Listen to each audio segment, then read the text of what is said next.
أما بعد فأعوذ بالله من الشيطان الرجيم. بسم الله الرحمن الرحيم.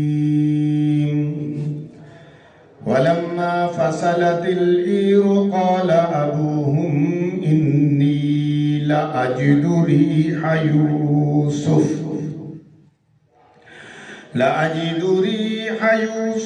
لولا أن تفندون. صدق الله العظيم وصدق رسوله النبي الكريم الأمين. والصلاة والسلام على سيد الرسل وخاتم النبيين وعلى آله وأصحابه أجمعين. گرامی قدر سامعین،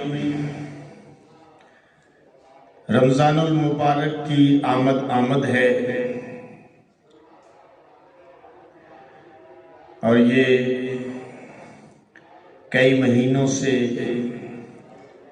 ہمارا موضوع چل رہا ہے قصہ یوسف علیہ السلام. قرآن کے حوالے سے اور احادیث کے تناظر میں آج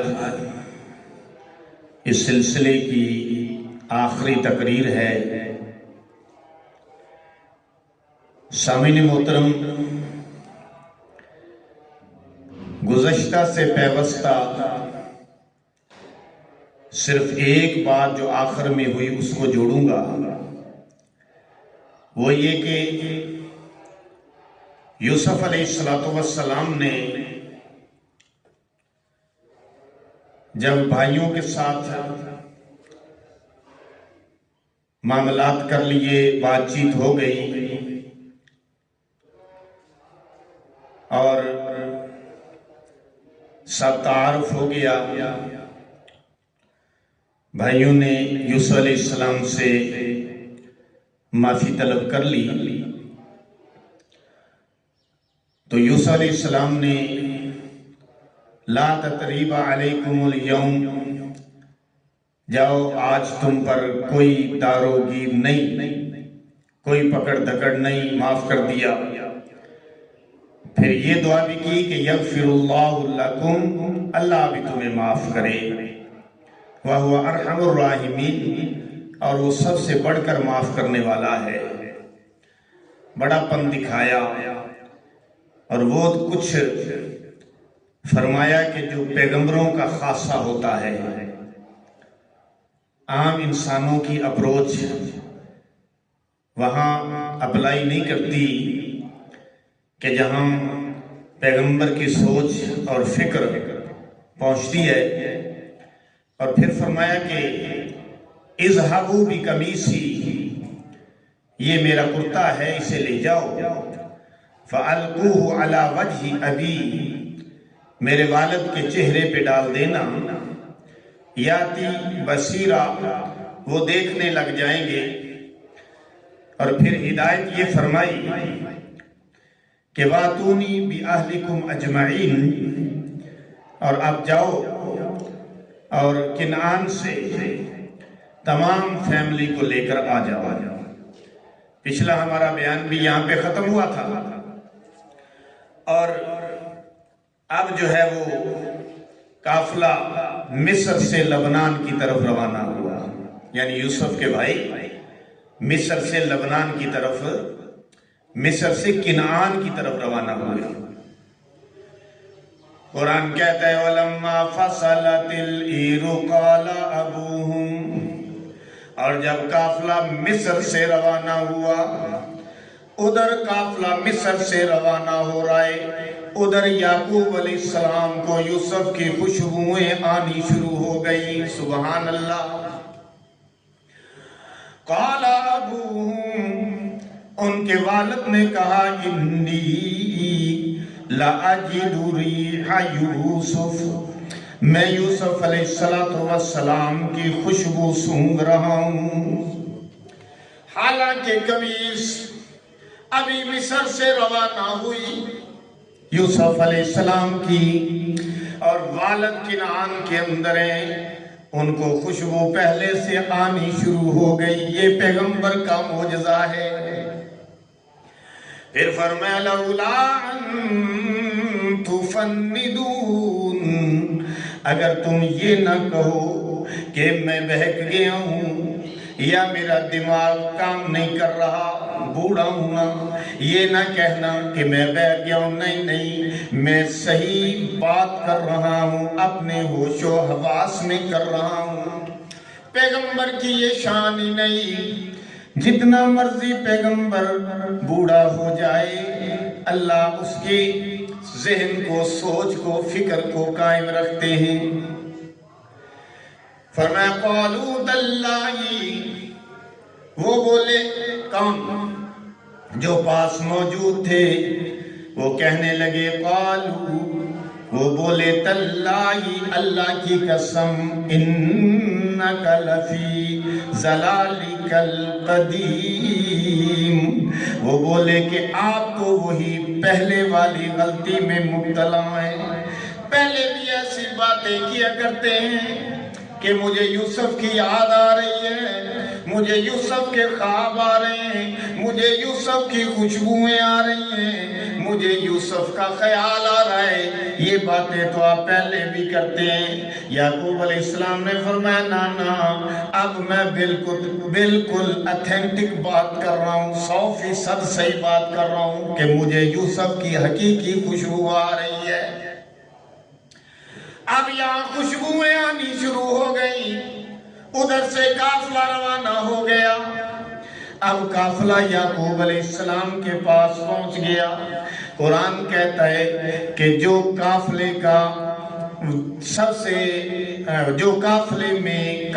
کے اندر جو آدمی تھا جس کے پاس یوسف علیہ السلام کی قمیض تھی، اس کو قرآن نے کہا بشیر، خوشخبری دینے والا، بیٹے کی خوشخبری دینے والا۔ فلما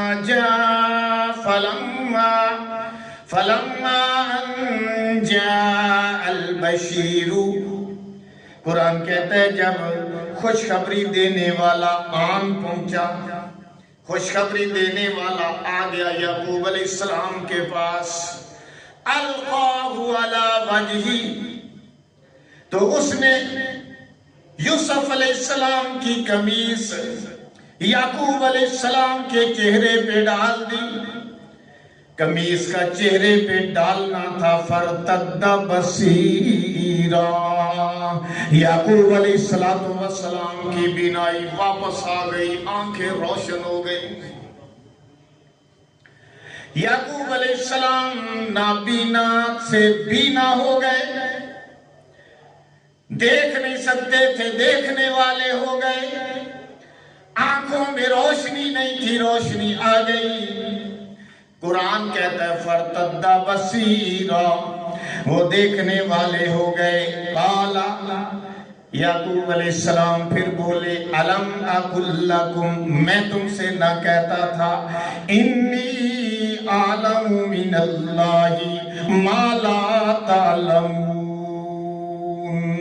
اللہ کی طرف سے میں وہ باتیں جانتا ہوں جو تم نہیں جانتے۔ کیونکہ یعقوب علیہ السلام پیغمبر تھے تو اللہ کی طرف سے فرمایا میں وہ باتیں جانتا ہوں، کیونکہ میں کہا کرتا ہوں کہ پیغمبر کے ساتھ اللہ کا وہ کنیکشن ہوتا ہے جو عام انسانوں، آدمیوں کے ساتھ نہیں ہوتا، اور اس کنیکشن کو کہتے ہیں ہارٹ لائن۔ ہارٹ لائن پہ گفتگو ہوتی ہے، وحی کے ذریعے گفتگو ہوتی ہے، اور ڈائریکٹ ڈائلنگ کے ذریعے گفتگو ہوتی ہے، اور کبھی جبریل کے ذریعے سے پیغام رسانی ہوتی ہے۔ اس لیے یعقوب علیہ السلام فرما رہے ہیں انی عالم ما لا تعلمون، میں اللہ کی طرف سے وہ باتیں جانتا ہوں جن کو تم نہیں جانتے۔ بولے بیٹے قالوا یا ابانا استغفر لنا ذنوبنا انا کنا خاطئین۔ بیٹے ہاتھ باندھ کر اپنے والد کے سامنے کھڑے ہو گئے، ابا جی ہم بڑے گناہگار، ہم سیاہکار، ہم بدکار، ہم خطاکار، ابا جی ہمیں معاف کر دیجئے اور ہمارے گناہوں کی معافی اللہ سے بھی مانگیے، اللہ سے بھی معاف کرائیے، آپ بھی معاف کیجئے۔ ہم بے شک خطاکار تھے، ہم نے بڑی غلطیاں کی، بڑی خطائیں کی، آپ کو بڑا دکھ دیا، آپ کو بڑا ستایا، آپ کو بہت رلایا، اتنا رلایا کہ آپ کی آنکھوں کا نور چلا گیا، دل کا سرور چلا گیا، دل کا قرار چلا گیا، دن رات تڑپایا۔ ابا جی ہم سے بڑی خطائیں ہو گئیں، ہمیں معاف کیجئے، اپنے رب سے بھی معافی لے کر دیجئے۔ کالا، یہاں بڑی عجیب بات آ رہی ہے، میں آپ کو انیلسس کر کے بتاؤں گا۔ قال سوف استغفر لکم ربی، یعقوب علیہ السلام نے کہا میں ان قریب اپنے رب سے تمہارے لیے معافی طلب کروں گا، ان قریب معافی طلب کروں گا۔ لیکن یوسف علیہ السلام نے جب ان کے بھائیوں نے ان سے معافی مانگی تھی تو انہوں نے کیا کہا تھا؟ لا تدریب علیکم اليوم، جاؤ تمہیں معاف کر دیا۔ لیکن یعقوب علیہ السلام فرما رہے سوف، ان قریب، تھوڑا سا ویٹ کرو، تھوڑا سا انتظار کرو، ابھی ٹھہر جاؤ، میں اپنے رب سے تمہارے لیے معافی مانگوں گا۔ کیا وجہ ہے؟ یوسف نے فوراً معاف کر دیا۔ اب والد محترم کہہ رہے ہیں ابھی تھوڑی دیر ٹھہر جاؤ، میں بعد میں معافی مانگوں گا۔ مطلب یہ کہ یوسف علیہ السلام کو تو نعمتیں مل گئی تھی نا، ان کو تو سہولتیں مل گئی تھی، عالی شان بادشاہتیں مل گئی تھیں، لیکن یعقوب علیہ السلام کو تو اتنا ستایا کہ کائنات کے اندر جواب نہیں۔ آپ کو تو بہت تکلیفیں اٹھانی پڑی، بہت زیادہ پریشانی اٹھانی پڑی، بہت زیادہ پریشان ہوئے، اس لیے یعقوب علیہ السلام نے فوراً معاف نہیں کیا، فرمایا ابھی ٹھہر جاؤ، تمہارے لیے معافی مانگوں گا۔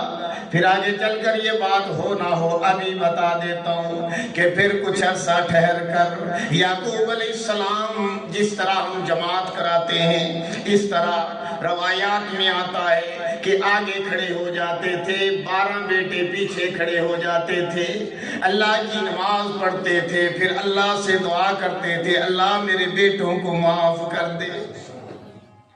یہ تھا ظرف والد کا، اور یہ ظرف پیغمبر کا ہوتا ہے، میں بار بار کہتا ہوں۔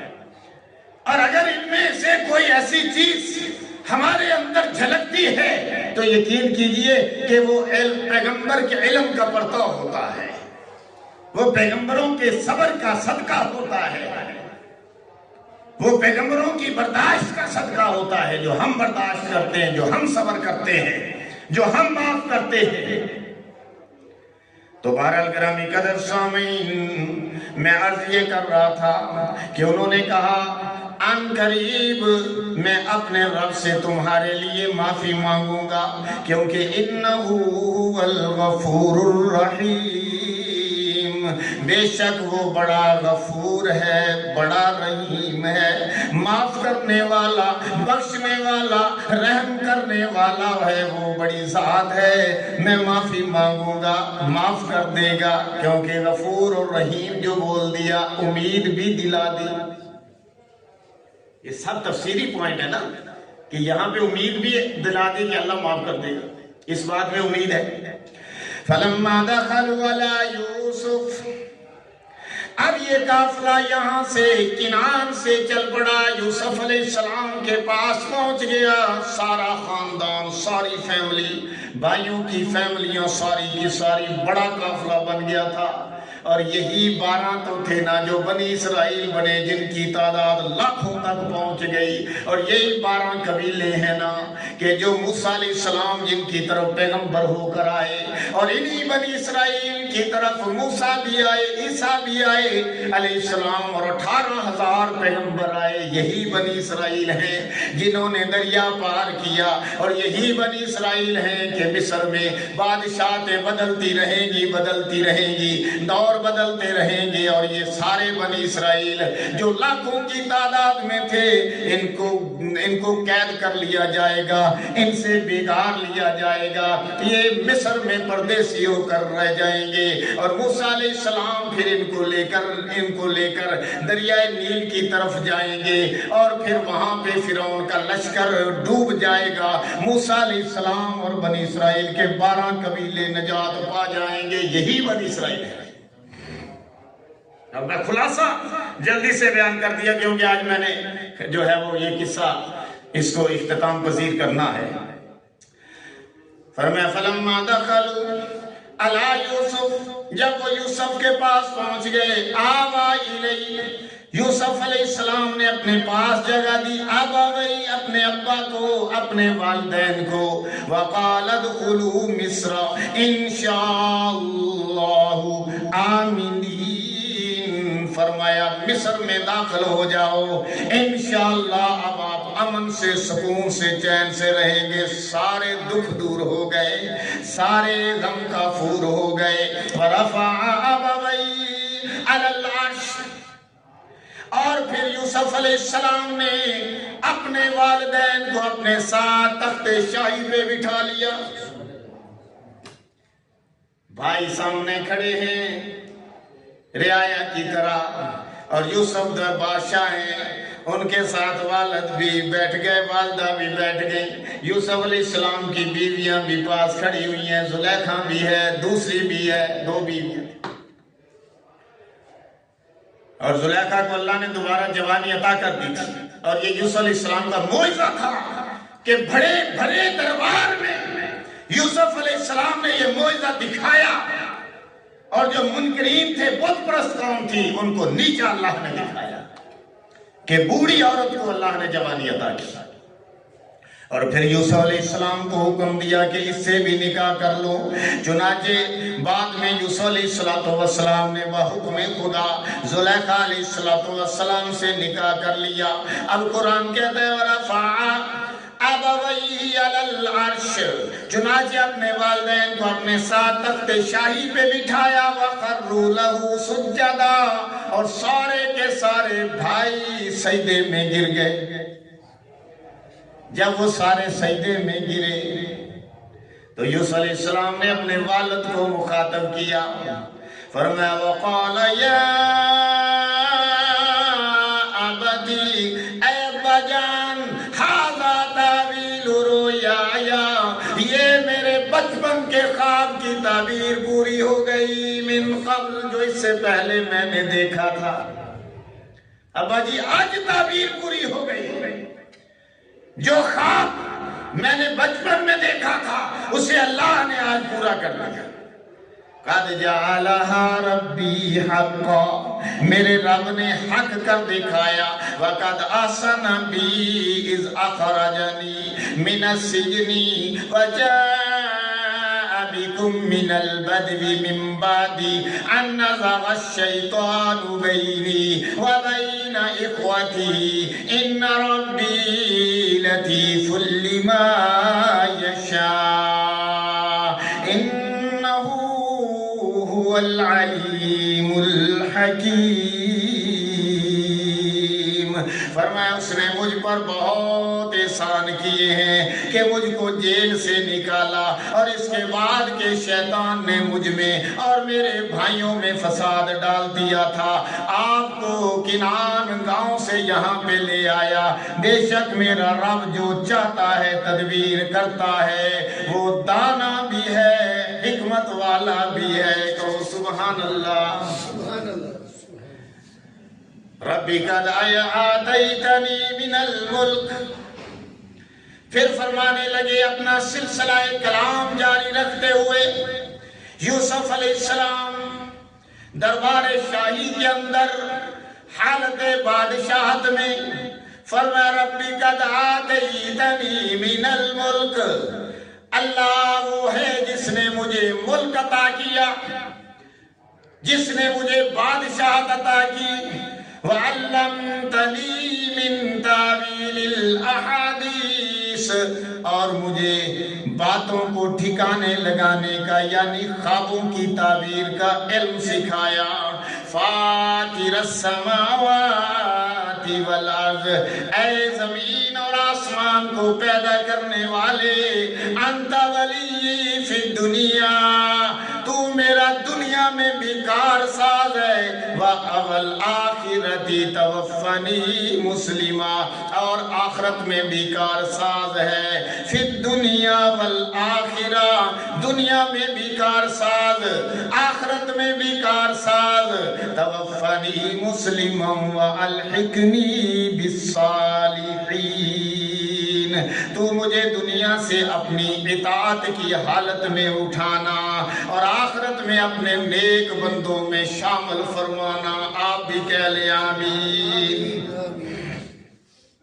یعنی یوسف علیہ السلام نے اپنا سلسلہ کلام، اپنی تقریر کو بیان کرتے ہوئے، تقریر کرتے کرتے دعا بھی کر ڈالی، اپنے رب کی تعریفیں کرتے کرتے ساتھ دعا بھی کر دی، اللہ مجھے مسلمان رکھنا، اپنی اطاعت کی حالت میں رکھنا، اور آخرت میں بھی مجھے نیک بندوں میں شامل فرمانا۔ ذالک من انباء الغیب نوحی الیک، اب اس مقام پر اللہ بھی بول اٹھے کہ اپنے پیغمبر پر جب یہ قصہ نازل کیا، یہودیوں نے کہا تھا مشرکین کو کہ جاؤ حضور سے سوال کرو، اگر وہ سچے نبی ہوں گے تو بتا دیں گے کہ بنی اسرائیل والے کنعان سے مصر کیسے منتقل ہوئے تھے۔ سوال یہ تھا کہ بنی اسرائیل والے کنعان سے مصر کیسے منتقل ہوئے تھے، اگر آپ سچے نبی ہیں تو بتا دیں۔ تو حضور علیہ السلام پر اللہ نے پوری سورہ یوسف نازل کر دی تھی اور یہ سورہ ساری سنا دی۔ اب آخر میں اللہ فرما رہے ہیں، فرمایا ذالک من انباء الغیب، یہ غیب کی خبریں تھیں، قصہ یوسفی، قصہ یعقوب علیہ السلام، قصہ یوسف زلیخا، بھائیوں کا بنی اسرائیل کا کنعان سے مصر جانا، یہ سب ایک ہی قصہ ہے، یہ اخبار غیب تھا، یہ غیب کی خبریں تھیں۔ عرب کے اندر کسی کو اس قصے کا معلوم نہیں، اگر کسی کو معلوم تھا تو یہود نصارہ کے عالموں کو معلوم تھا، مشرکین مکہ کو معلوم نہیں تھا، کسی کو بھی نہیں پتا تھا۔ اللہ نے آپ کو سنا دیا، یہ غیب کی خبریں اللہ نے آپ کو سنا دی۔ ذریعہ کیا تھا؟ نوحی الیک، یہ غیب کی خبریں ہم نے آپ کی طرف وحی کر دی تھی۔ غیب کی خبریں وحی کر دی تھی۔ پتہ چلا کہ نبی علیہ السلام پر جو خبر بھی آتی ہے، چاہے وہ گزرے ہوئے زمانے کی غیب کی خبریں ہوں یا آنے والے زمانے کی پیشین گوئیاں ہوں، اس کا ذریعہ وحی ہے۔ بڑا پوائنٹ میں نے نکالا، اس کا ذریعہ وہی ہے، کیونکہ پیغمبر جو زبان کھولتا ہے، اپنے نبوت کے لبوں سے بولتا ہے تو وہی ہوتی ہے تو بولتا ہے۔ اللہ نے قرآن میں فیصلہ کر دیا، وَمَا يَنْطِقُ عَنِ الْهَوَىٰ، نبی اپنی خواہش سے نہیں بولتا۔ وَمَا يَنْطِقُ عَنِ الْهَوَىٰ إِنْ هُوَ إِلَّا وَحْيٌ يُوحَىٰ، ہاں جب وہ بولتا ہے تو وحی کے ذریعے بولتا ہے، یعنی اپنی مرضی سے لب نہیں کھولتا، جو لب کھولتا ہے تو وحی کے ذریعے کھولتا ہے۔ پہلے اللہ کی وحی آتی ہے پھر بولتا ہے، اور یہ اللہ کا نبی کے ساتھ جو کنیکشن ہوتا ہے، جو ڈائریکٹ ڈائلنگ ہوتی ہے، اس کو وحی کہتے ہیں، جو ہارٹ لائن پہ گفتگو ہوتی ہے، چاہے وہ جبریل کے ذریعے سے ہو یا اللہ ڈائریکٹ گفتگو کر لے، جیسے موسیٰ علیہ السلام سے کی، یا اللہ سامنے بٹھا کے گفتگو کر لے، جیسے میرے اور آپ کے پیغمبر امام الانبیاء کو اللہ نے ثم دنا فتدلی کے مقام پر اپنے سامنے بٹھا کر گفتگو کی تھی۔ تو یہ سب وحی کے سلسلے، اس کو وحی کہتے ہیں۔ پھر اللہ نے اس کو مزید کلیئر بھی کر دیا کہ یہ اخبار غیب ہم نے آپ پر بذریعہ وحی عیاں کر دی۔ وَمَا كُنْتَ لَدَيْهِمْ اِذْ أَجْمَعُوا أَمْرَهُمْ، آپ اس وقت ان کے پاس موجود نہیں تھے جب بھائی پلاننگ کر رہے تھے یوسف علیہ السلام کو مارنے کی یا جلا وطن کرنے کی۔ آپ اس وقت نہیں تھے۔ پتہ چلا کہ نبی ہر وقت ہر جگہ نہیں، اللہ ہر وقت ہر جگہ ہوتا ہے۔ نبی اس وقت بھی اپنے روزے میں ہیں، اور یہ ہمارا عقیدہ ہے کہ زندہ سلامت موجود ہیں، اور جو آپ پر درود دور سے پڑھا جاتا ہے فرشتے پہنچا دیتے ہیں، جو روزے پہ جا کے پڑھا جاتا ہے نبی بنفس نفیس کانوں سے سنتے ہیں۔ یہ ہمارا عقیدہ ہے۔ اس لیے اللہ فرماتا ہے آپ اس وقت ان کے پاس نہیں تھے۔ وَمَا كُنْتَ لَدَيْهِمْ إِذْ أَجْمَعُوا أَمْرَهُمْ، جب وہ ایک بات پر جمع ہو رہے تھے، ایک پلاننگ پر جمع ہو رہے تھے، وَهُمْ يَمْكُرُونَ، اور وہ چالیں چل رہے تھے، پلاننگ کر رہے تھے یوسف علیہ السلام کو راستے سے ہٹانے کی۔ وَمَا أَكْثَرُ النَّاسِ وَلَوْ حَرَصْتَ بِمُؤْمِنِينَ، اور بہت سارے آدمی اے پیغمبر، اے ہمارے محبوب، آپ جتنی مرضی خواہش کریں ایمان نہیں لائیں گے۔ یہ ہم نے قصہ یوسفی سنا دیا، ساری تفصیلات بتا دی، آپ نے ان کو سنا دیا، مشرکین کو، یہود و نصارہ کو بھی پتا چل گیا، لیکن جن کی قسمت میں ایمان نہیں وہ ایمان نہیں لائیں گے، اور جن کی قسمت میں ایمان ہے وہ سمجھ جائیں گے کہ یہ قصہ وحی کے ذریعے ہی آیا ہے، ورنہ حضور صلی اللہ علیہ وسلم نے بھی یہ پہلے قصہ کبھی نہیں سنایا، آپ کی زبان پہ پہلے کبھی نہیں آیا۔ اللہ نے فرمایا اس قصے سے آپ واقف ہی نہیں تھے، اللہ نے آپ کو سنایا ہے وحی کے ذریعے۔ شروع سورہ یوسف میں یہی فرمایا گیا ہے، فرمایا وَمَا تَسْأَلُهُمْ عَلَيْهِ مِنْ أَجْرٍ، اور اے نبی آپ ان سے کوئی اجر تو نہیں مانگتے۔